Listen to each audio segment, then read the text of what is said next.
they're loosely based on the medieval guilds. But Yeah. guild isn't really the best term for them anymore because the medieval guild has a sort of sounds like you're going back to old kinds of technology, and you're not necessarily doing that with distributism. Distributism doesn't call for turning the clock back on technology necessarily.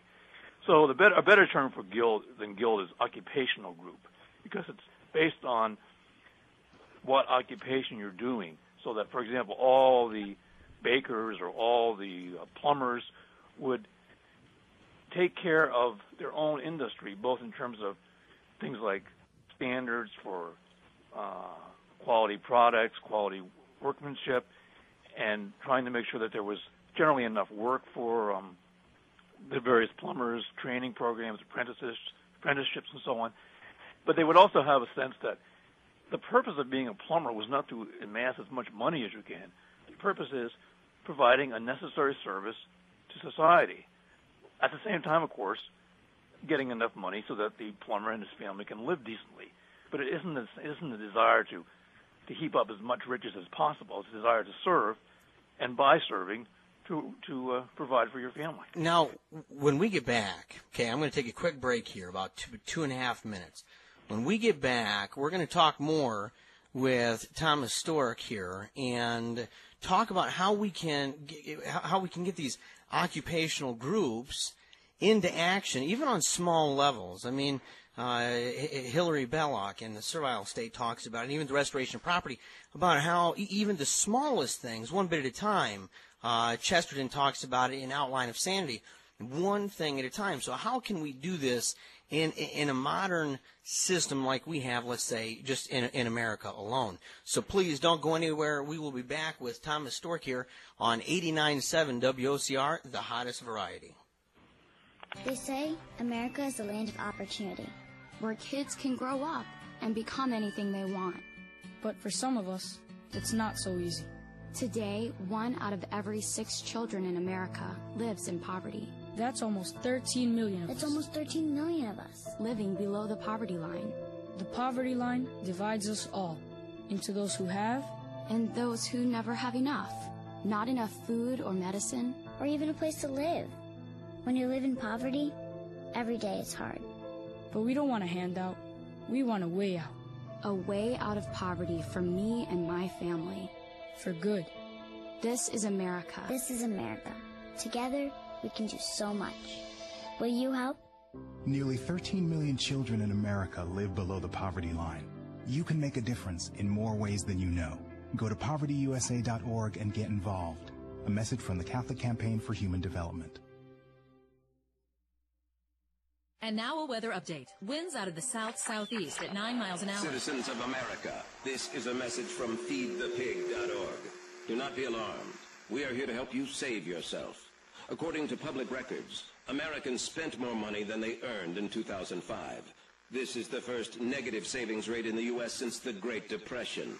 America, we must change our behavior. We need to stop spending every dime we earn and start feeding the pig. We must start putting away a piece of our paycheck. On the 1st and the 15th, we must pay ourselves before we pay anyone or anything. We must make a budget, and yes, even consider cutting up a credit card. And we must tell a friend to do the same. America, to start moving in the right direction, we must start a movement. Join us at feedthepig.org. Find the benefits of saving for every stage of life. Log on to feedthepig.org today. And for more traffic updates, brought to you by the American Institute of Certified Public Accountants and the Ad Council. Just one more lap, and Egger will be the youngest winner in... Wait a second. Why is he pulling into the pit? Tom, what the... Just remembered, it's my 18th birthday. I gotta register with Selective Service. Get me the Wi-Fi laptop. But... Look, registration's important to our country and to me.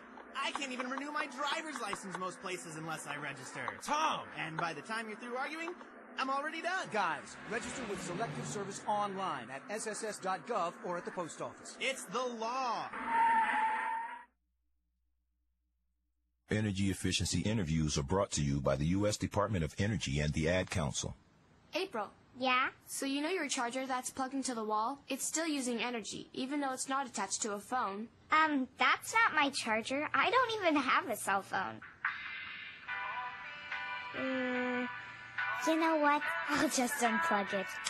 I'm busy. I'll call you back. Millions of kids are using their energy wisely. What's your excuse? Learn more at loseyourexcuse.gov. When it comes to using their wireless phones, drivers everywhere are making safety their most important call. Are you kidding me? You know our curfew. Look, I'm driving now, but I'll be home in a little bit. We'll take care of this then. Stressful or emotional conversations can take your mind off driving. Avoid them behind the wheel. Your wireless phone can be your best safety tool. Don't let it become a distraction. The wireless industry and this radio station remind you, with wireless, safety is your call.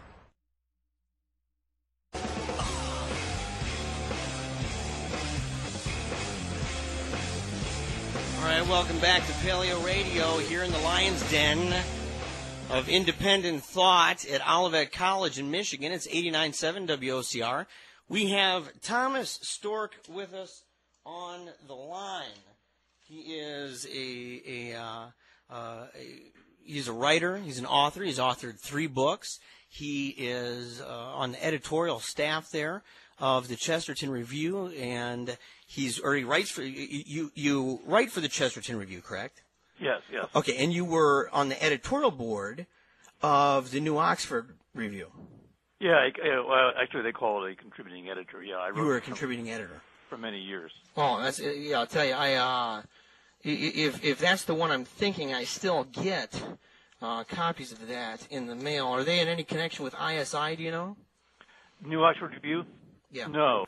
Now the Chesterton Review is published through ISI, but they're not controlled by ISI. Okay. Well, we were talking here during the break about this whole idea of labor associations, okay, or these these occupation groups, these vocational groups where people come together, and how they're reminiscent of the guilds. Now, this might be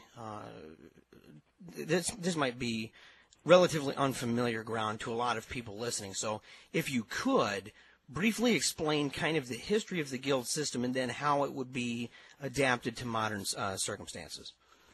Well, maybe I can approach it slightly differently, if you don't mind, by pointing out what the salient features of the guild system is. Yep. And it really has 2 features that are really are the chief hallmarks. One is self-regulation.